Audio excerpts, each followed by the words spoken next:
শহীদ জিয়ার ৪৫তম শাহাদাত বার্ষিকীতে দিনব্যাপী কর্মসূচি।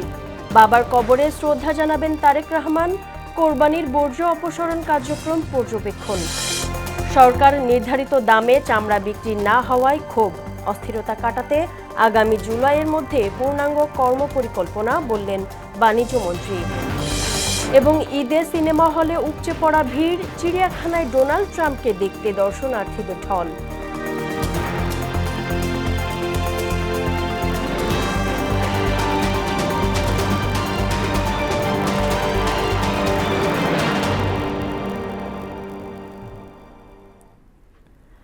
আসসালামু আলাইকুম। পবিত্র ঈদ উল আজহার শুভেচ্ছা সবাইকে। এতক্ষণ শুনছিলেন শিরোনাম, পুরো সংবাদের সঙ্গে আছি নাদিয়া নাহিদ।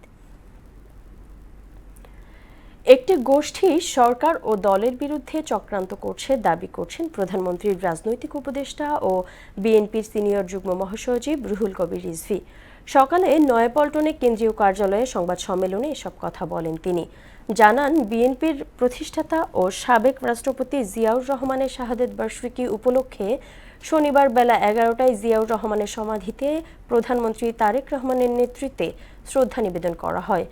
এছাড়া দিনব্যাপী নানা কর্মসূচির আয়োজন করেছে দলটি। জনাব তারেক রহমানের নেতৃত্বে সকাল 11টার সময় শহীদ রাষ্ট্রপতি জিয়াউর রহমানের মাজারে পুষ্পস্তবক অর্পণ এবং ফাতিহা পাঠ করা হবে। নানাভাবে পরাজিত শক্তি বিভিন্নভাবে তারা তাদের ক্রিয়াকর্ম করে যাচ্ছেন চক্রান্তমূলক।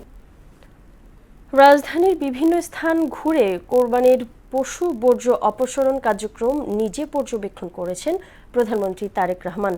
তার উপপ্রেস সচিব জাহিদুল ইসলাম রনি জানান, শুক্রবার বিকেলে প্রধানমন্ত্রী নিজেই গাড়ি চালিয়ে বিভিন্ন সড়কের পরিস্থিতি দেখেন। তিনি বলেন, রাজধানীর কোরবানির বর্জ্য অপসারণ প্রক্রিয়া ভালোভাবে হচ্ছে কিনা তা দেখতে বের হন প্রধানমন্ত্রী। প্রধানমন্ত্রীর গাড়ি গুলশান এভিনিউয়ের বাসা থেকে বেরিয়ে গুলশান ১ নম্বর মোড় হয়ে হাতিরঝিল রামপুরা রোড, মালিবাগের আবুল হোটেল দিয়ে তালতলা মার্কেট হয়ে বাসাবোর দিকে যান বলেও জানান উপপ্রেস সচিব। ঈদের দ্বিতীয় দিনেও রাজধানীতে কোরবানি করছেন অনেকেই। পশু কোরবানি চলবে আরও একদিন। এদিকে আজও ঢাকা ছাড়ছে ঘরমুখো মানুষ। সকালে কমলাপুর রেল স্টেশনে ট্রেনের ছাদে চড়ে বাড়ি ফিরতে দেখা যায়। যাত্রী চাপ ছিল মহাখালী বাস টার্মিনালেও। ধাপে ধাপে ছেড়ে যাওয়ায় এখন প্রায় ফাঁকা ঢাকা। আর জানাচ্ছেন এমআর আসাদ। ঈদুল আজহার দ্বিতীয় দিনেও কোরবানি নিয়ে ব্যস্ত সময় পার করছেন রাজধানীবাসী। প্রথম দিনে কষায় না পাওয়া পরিষ্কার পরিচ্ছন্নতার অসুবিধা বিবেচনায় অনেকেই দ্বিতীয় দিনটিকেই বেছে নেন কোরবানির জন্য। স্বজনদের উপস্থিতি সহ ছোট বড় সবার অংশগ্রহণ এক কোরবানিকে দেয় ভিন্ন মাত্রা। আমরা দ্বিতীয় দিন আমাদের লোকজন আসে, আমরা ওনাদের প্রফেশনাল যারা তাদেরকে দিয়ে কাজ করাই বলেই আমরা দ্বিতীয় দিন করাই। দ্বিতীয় দিনে কোরবানি দেওয়ার সুবিধা হলো লোকজন ভালো পাওয়া যায়। ছুটির দ্বিতীয় দিনেও কমলাপুর রেল স্টেশনে ছিল যাত্রীর চাপ। টিকিট ও কর্মস্থলের দায়িত্ব গুছিয়ে বাড়ি ফিরতে অনেকেই বেছে নিয়েছেন এ দিনটিকে। আমরা এই যে সিট কাটছি, সিট কাটা তারপরও ইচ্ছে থাকলেও একটু ওয়াশরুমে যাওয়া যায় না, ইচ্ছে থাকলে একটু বাহিরে যাওয়া যায় না। যাত্রী চাপের কারণে ট্রেনের ছাদে চড়েও যাত্রা করেন অনেকে। স্ট্যান্ডিং টিকিটধারীদের চাপে বগিগুলোতে দমবন্ধ পরিস্থিতি। যাত্রীরা ছিলেন হাঁসফাঁস অবস্থায়।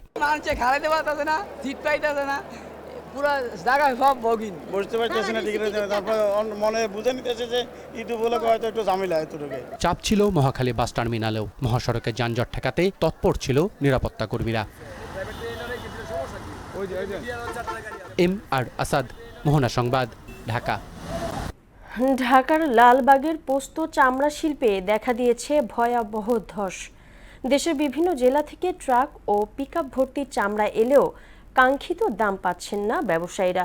সবচেয়ে বেশি ক্ষতির মুখে পড়েছেন মৌসুমি ও খুচরা ব্যবসায়ীরা। এদিকে চামড়া শিল্পে দীর্ঘদিনের অস্থিরতা কাটাতে আগামী জুলাইয়ের মধ্যে পূর্ণাঙ্গ পরিকল্পনা ঘোষণা করা হবে বলে জানিয়েছেন বাণিজ্যমন্ত্রী খন্দকার আব্দুল মুক্তাদির। নাজমুল ইসলামের প্রতিবেদন। ঈদের দ্বিতীয় দিনেও দেশের নানা প্রান্ত থেকে চামড়া আসছে পুরান ঢাকার পোস্তা চামড়া শিল্প এলাকায়। চামড়া নিয়ে এলেও মিলছে না প্রত্যাশিত সাড়া। অধিকাংশ আড়তদার চামড়া কিনতে অনাগ্রহ দেখানোয় হতাশ হয়ে ফিরছেন ব্যবসায়ীরা। ছোট চামড়া থেকে 15 চামড়া বাদ, এগুলা ফালাই দিতে হবে। কোনো মূল্যই নেই চামড়া। চামড়ার বাজার অবস্থা এত খারাপ। যা বিক্রি হচ্ছে তাও নামমাত্র দামে, অনেক ক্ষেত্রে বিক্রির টাকা দিয়ে পরিবহন খরচও না ওঠায় ক্ষোভ প্রকাশ করছেন অনেকেই। এখন তো মনে করেন আমাকে গাড়ি ভাড়া উল্টা দেওয়া লাগবে। এটা বেচার জন্য আইছিলাম, অনেক গাড়ি ভাড়া করে আইছি, অনেক লুসকান হইতেছে। এদিকে আড়তদারদের দাবি, ইউরোপের বাজারে চামড়া রপ্তানির সুযোগ তৈরি না হওয়া পর্যন্ত দেশের চামড়া শিল্পে সুদিন ফিরবে না। চামড়া প্রস্তুত ওই দিন ভালো হবে যেদিন ইউরোপের পার্টি আসবে। আর ইউরোপ মার্কেটে যদি আমরা সেল করতে পারি, আমাদের দামটা অবশ্যই চাইনিজ মার্কেট থেকে অবশ্যই বাড়তি পাবো আর কি। তবে চামড়া শিল্পের চলমান সংকট কাটাতে জুলাইয়ের মধ্যেই সমন্বিত পরিকল্পনা ঘোষণার কথা জানালেন বাণিজ্য মন্ত্রী। আমরা একটা কম্প্রিহেন্সিভ প্ল্যান পৌঁছার চেষ্টা করছি। জুলাই মাসের মধ্যে চামড়া খাতকে নিয়ে আমরা কি উপায়ে আগাবো তার একটা বিস্তারিত পরিকল্পনা আমরা জাতির সামনে হাজির করব। এ সময় নতুন বিনিয়োগকারী আনার চেষ্টা চলছে বলেও জানান মন্ত্রী। এই খাতে বেশি বেশি বিনিয়োগকারীকে আকৃষ্ট করে যদি আমরা আরো ট্যানারি চালু করতে পারি, তাহলে আমরা সমুদ্র চামড়াটা কাজে লাগাতে পারব। নাজমুল ইসলাম, মোহনা সংবাদ, ঢাকা। সারা দেশে চামড়া প্রক্রিয়াজাতকরণে ব্যবহৃত লবণ ও রাসায়নিকের বাড়তি দাম, পরিবহন ও শ্রমিকের খরচে চামড়ার ন্যায্য মূল্য পাওয়া নিয়ে দুশ্চিন্তায় ব্যবসায়ীরা। এদিকে বিভিন্ন সড়ক এবং খোলা জায়গায় পড়ে থাকা চামড়া থেকে ছড়াচ্ছে দুর্গন্ধ। প্রতিনিধিদের পাঠানো তথ্যচিত্রে জানাচ্ছেন মিশাল বিনতে আনোয়ার। কুরবানির ঈদের পর চামড়াকে ঘিরে অর্থনৈতিক কার্যক্রম জমে ওঠার কথা থাকলেও বাস্তবে সিলেটে দেখা যাচ্ছে তার উল্টো চিত্র। ন্যায্য দাম না পেয়ে অনেকে চামড়া ফেলে দিচ্ছেন রাস্তায়। লবণ সংকট, সংরক্ষণ খরচ ও পরিবহন ব্যয় বাড়লেও সে অনুযায়ী দাম মিলছে না বলে অভিযোগ ব্যবসায়ীদের। সঠিক দাম দেয় না, ট্যানারি হস্তান্তর করা ইনো একটা সমস্যা আছে। ওগুলো ভালো গেছে কি কেউ লইছে না, কুরবানির ঈদকে ঘিরে রাজশাহী চামড়ার বাজারে কিছুটা লেনদেন বাড়লেও স্বস্তি নেই ব্যবসায়ীদের মধ্যে। লিবে কি লিবে না কোনো চাহিদাই নেই, খাওয়া নাই দাওয়া নেই, পাগলের মতন বসে আছি। লবণের দাম একটু বাড়তি ছিল। এদিকে বগুড়া চামড়ার বাজারে নেই ব্যস্ততা, নেই ক্রেতার চাপ। পুঁজির অভাবে অনেক ব্যবসায়ী আগের মতো চামড়া কিনতে পারছেন না। বাজার কমিটি আমরা ওটা কাউন্ট বেশি দামে কিনছি, 10 টাকা 5 টাকা করে দাম করছে। ব্রাহ্মণবাড়িয়ার আশুগঞ্জে কুরবানির পশুর চামড়া বিক্রি না হওয়ায় বাজারে ফেলে চলে গেছেন মৌসুমী ব্যবসায়ীরা। বাজারে ক্রেতা না আসায় শত শত চামড়া পচে দুর্গন্ধ ছড়াচ্ছে। অনেকটা ওই লেনদেন করে আমরা করার পর এখন আমাদের অবস্থা ঝুঁকিপূর্ণ। দুর্গন্ধ যে অবস্থা, এখানে কোনো দাঁড়ানো যাচ্ছে না। পরিবেশ দূষণের পাশাপাশি জনস্বাস্থ্যের ঝুঁকিও বাড়ছে বলে মনে করছেন সংশ্লিষ্টরা। মিশাল বিনতে আনোয়ার, মোহনা সংবাদ। রাজধানীর মগবাজারে আদ্দিন হাসপাতালে 6 নবজাতকের মৃত্যুর ঘটনায় পোস্ট অপারেটিভ ওয়ার্ডে নির্মাণ ত্রুটি পাওয়া গেছে। কাল এ বিষয়ে তদন্ত প্রতিবেদন জমা দেওয়া হবে। আজ এ তথ্য জানান স্বাস্থ্য অধিদপ্তরের অতিরিক্ত মহাপরিচালক ডক্টর জাহিদ রাহান। জাহিদ রাহান বলেন, তদন্তে পোস্ট অপারেটিভ ওয়ার্ডের অবকাঠামোগত ত্রুটি সহ নানা অনিয়ম ধরা পড়েছে। 6 নবজাতকের মৃত্যুর ঘটনায় করা সরকারের উচ্চ পর্যায়ের তদন্ত কমিটির প্রতিবেদন কাল জমা দেওয়া হবে। ঈদের দ্বিতীয় দিনে জাতীয় চিড়িয়াখানায় সব বয়সী মানুষের ঢল। আলোচিত বিরল প্রজাতির অ্যালবিনো জাতের সাদা মহিষ ডোনাল্ড ট্রাম্পকে দেখতে ভিড় করছে ঢাকা সহ দেশের বিভিন্ন স্থান থেকে আসা দর্শনার্থীরা। এদিকে দেশের 181টি প্রেক্ষাগৃহে মুক্তি পেয়েছে 8টি সিনেমা। সবচেয়ে বেশি প্রেক্ষাগৃহে মুক্তি পেয়ে শীর্ষে অবস্থান করছে সাকিব খান অভিনীত রকস্টার।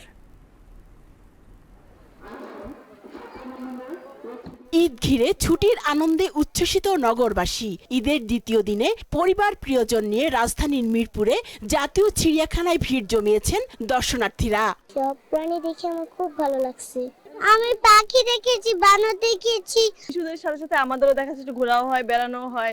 ঈদুল আজহায় কোরবানির জন্য বিক্রি হওয়া অ্যালবিনো জাতের আলোচিত মহিষ ডোনাল্ড ট্রাম্পের সবশেষ জায়গা হয়েছে জাতীয় চিড়িয়াখানায়। আলোচিত এই মহিষটির খাঁচা ঘিরে সব বয়সী দর্শনার্থীদের ভিড়। ও আসলে দেখতে হচ্ছে ডোনাল্ড ট্রাম্পের মতোই, মানে একেবারে সেম ডোনাল্ড ট্রাম্পের মতো দেখতে, এই কারণে এখানে সবাই ভিড় করতেছে ভাইরাল হয় ট্রাম্পের দেখার জন্য। কোরবানির ঈদ মানেই প্রেক্ষাগৃহে নতুন সিনেমার উৎসব। দেশের 181টি প্রেক্ষাগৃহে মুক্তি পেয়েছে 8টি সিনেমা। রকস্টার, রইদ, মালিক, বনলতা সেন, মাসুদ রানা, অফিসার, তসনস ও পিনিক। কয়েকটি সিনেমা সিঙ্গেল স্ক্রিন ও মাল্টিপ্লেক্সে মুক্তি পেয়েছে, কিছু সিনেমা চলছে শুধু মাল্টিপ্লেক্সে। এসবের মধ্যে সবচেয়ে বেশি প্রেক্ষাগৃহে মুক্তি পেয়েছে সাকিব খান অভিনীত রকস্টার। রকস্টার দেখতে আসছিলাম 2টার ভিতরে, কিন্তু আইসা টিকিট পাইনি, হাউসফুল। আমি তো বনলতা সেন দেখতেছি, এটা মোটামুটি সব সিটি ফিল আপ ভালোই, সুন্দর আর কি। মানগুলো আগে থেকে অনেক ভালো হয়েছে, আগে তো আমরা মানে খুব একটা বাংলা সিনেমা দেখতে পারতাম না। বহু বছর ধরে ঈদ দেশের চলচ্চিত্র ব্যবসার সবচেয়ে বড় মৌসুম। সারা বছর ব্যবসায় মন্দা থাকলেও ঈদ এলেই চাঙ্গা হয়ে ওঠে প্রেক্ষাগৃহ। উষা ফেরদৌস, মোহনা সংবাদ, ঢাকা। হাম ও হামের উপসর্গ নিয়ে গেল 24 ঘন্টায় দেশে আরও 10 শিশুর মৃত্যু হয়েছে। এই সময়ের মধ্যে এতে আক্রান্ত হয়েছে 732টি শিশু। শুক্রবার বিকেলে স্বাস্থ্য অধিদপ্তরের হাম বিষয়ক হালনাগাদ প্রতিবেদন থেকে এই তথ্য জানানো যায়। এ নিয়ে গেল 15 মার্চ থেকে এখন পর্যন্ত সারা দেশে হামের উপসর্গ নিয়ে মৃত্যু হয়েছে মোট 485টি শিশুর। আর হামে আক্রান্ত হয়ে আরও 90টি শিশু প্রাণ হারিয়েছে। অর্থাৎ হাম ও হামের উপসর্গ নিয়ে এই সময়ে মোট 575টি শিশু মারা গেছে। একটি মানবিক স্বাস্থ্য ব্যবস্থা গড়ে তুলতে সরকার কাজ করছে বলে জানিয়েছেন প্রধানমন্ত্রীর স্বাস্থ্য বিষয়ক বিশেষ সহকারী ডক্টর জিয়াউদ্দিন হায়দার। দুপুরে জাতীয় মানসিক হাসপাতাল পরিদর্শন শেষে এমন মন্তব্য করেন তিনি। দেশের প্রাথমিক চিকিৎসায় মেন্টাল হেলথকেও বিশেষ অগ্রাধিকার দেওয়ার কথা বলেন ডক্টর জিয়াউদ্দিন। মনির ইসলামের প্রতিবেদন। প্রধানমন্ত্রীর হস্তক্ষেপে অবশেষে হাসপাতালে ঠাঁই হলো সেই দুলালীর। মানসিক স্বাস্থ্য অধিকার কর্মী রিপনের নীরব প্রতিবাদের বিষয়টি দৃষ্টিগোচর হলে স্বাস্থ্য বিষয়ক বিশেষ সহকারী ডাক্তার জিয়াউদ্দিনকে দায়িত্ব দেন প্রধানমন্ত্রী তারেক রহমান। উনি সাথে সাথে এটার জন্য যা করণীয় ডিজি হেলথের মহাপরিচালক সহ সবাইকে এনগেজ করে হসপিটালে অ্যাডমিট করিয়েছে। সকালে মানসিক স্বাস্থ্যের বিশেষায়িত এই প্রতিষ্ঠানে ভর্তি হন দুলালী নামের এক মানসিক ভারসাম্যহীন নারী, যিনি ছিলেন ধানমন্ডি এলাকার ফুটপাতে। দুপুরে হাসপাতালে দুলালীর চিকিৎসার খোঁজ খবর নিতে আসেন ডাক্তার জিয়াউদ্দিন হায়দার। প্রধানমন্ত্রীর স্বাস্থ্য বিষয়ক বিশেষ সহকারী বলেন, মানবিক সাড়া দ্রুত হলে এ ধরনের সংকটের প্রবণতা কমে যাবে। ফুটপাতেই থাকেন, তার বাড়ি কোথায় বা তার ঠিকানা কোথায় কেউ জানে না। তার নাম সে বলেছে দুলালী। তো এই দুলালীকে নিয়ে মুছা প্রায় গত 8-9 দিন ঘুরছে। আজকে আমরা এই দুলালীকে এই হাসপাতালে ভর্তি করার ব্যবস্থা করেছি। তিনি বলেন, দেশের স্বাস্থ্য ব্যবস্থাকে ঢেলে সাজানোর অংশ হিসেবে বিশেষ গুরুত্ব দেওয়া হচ্ছে মানসিক স্বাস্থ্যকে। একটা মানবিক আমরা স্বাস্থ্য ব্যবস্থা এবং মানবিক রাষ্ট্র আমরা সবাই মিলে গড়তে চাই, এবং আমরা কাউকে পিছিয়ে রেখেই এটা করা যাবে না। আমাদের সবার প্রতি অত্যন্ত মানবিক হতে হবে, এবং সেই প্রেক্ষাপটে আমরা মনে করি যে মেন্টাল হেলথ বা সাইকিয়াট্রির যে গুরুত্ব, এই গুরুত্ব অপরিসীম। এদিকে আদ্দিন হাসপাতালের তদন্ত প্রতিবেদন কালই হস্তান্তর করা হবে বলেও জানান জিয়াউদ্দিন হায়দার। আগামীকালকে তারা এটা যথাযথ কর্তৃপক্ষের কাছে এটা হস্তান্তর করবে। মনিরুল ইসলাম, মোহনা সংবাদ, ঢাকা। তারপরে আমরা এবারে আন্তর্জাতিক প্রসঙ্গ। মধ্যপ্রাচ্যে দীর্ঘদিনের উত্তেজনা নিরসনে একটি বড় ধরনের কূটনৈতিক অগ্রগতির খবর পাওয়া যাচ্ছে। যুক্তরাষ্ট্র ও ইরান যুদ্ধবিরতির মেয়াদ আরও 60 দিন বাড়াতে সম্মত হয়েছে। তবে এই খসড়া সমঝোতাটি চূড়ান্ত রূপ পাবে কিনা তা এখন অনেকটাই নির্ভর করছে মার্কিন প্রেসিডেন্ট ডোনাল্ড ট্রাম্পের উপর। এদিকে যুদ্ধক্ষেত্র ও সংঘাতপূর্ণ এলাকায় যৌন সহিংসতার গুরুতর অভিযোগে এবার ইসরায়েলকে কালো তালিকায় অন্তর্ভুক্ত করেছে জাতিসংঘ। খেলার খবর, ক্রিকেট। জিম্বাবুয়ে এ দলের বিপক্ষে হোম সিরিজ দিয়ে আনুষ্ঠানিক যাত্রা শুরু করেছে বিসিবি। হাই পারফরমেন্স ইউনিটের নতুন কোচিং প্যানেল। এতে প্রধান কোচ হিসেবে মোহাম্মদ সালাউদ্দিন এবং স্পিন বোলিং কোচ হিসেবে আব্দুর রাজ্জাক দায়িত্ব পালন করবেন। আগামী 1 জুন থেকে শুরু হবে এইচপির বিশেষ ক্যাম্প। সফরে বগুড়া, রাজশাহী ও সিলেটে 3টি ওয়ানডে ও 2টি 4 দিনের ম্যাচ খেলবে উভয় দল। এই সিরিজ শেষে জুলাইয়ে দক্ষিণ আফ্রিকা ও আগস্টে অস্ট্রেলিয়া সফরে যাবে বাংলাদেশ এইচপি দল। শেষ করব মোহনা সংবাদ, যাবার আগে শিরোনামগুলো আরও একবার।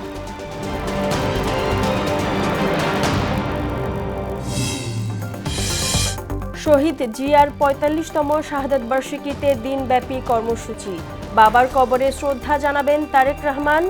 কোরবানির বর্জ্য অপসারণ কার্যক্রম পর্যবেক্ষণ। সরকার নির্ধারিত দামে চামড়া বিক্রি না হওয়ায় ক্ষোভ, অস্থিরতা কাটাতে আগামী জুলাইয়ের মধ্যে পূর্ণাঙ্গ কর্মপরিকল্পনা, বললেন বাণিজ্য মন্ত্রী। এবং ঈদে সিনেমা হলে উপচে পড়া ভিড়, চিড়িয়াখানায় ডোনাল্ড ট্রাম্পকে দেখতে দর্শনার্থীদের ঢল।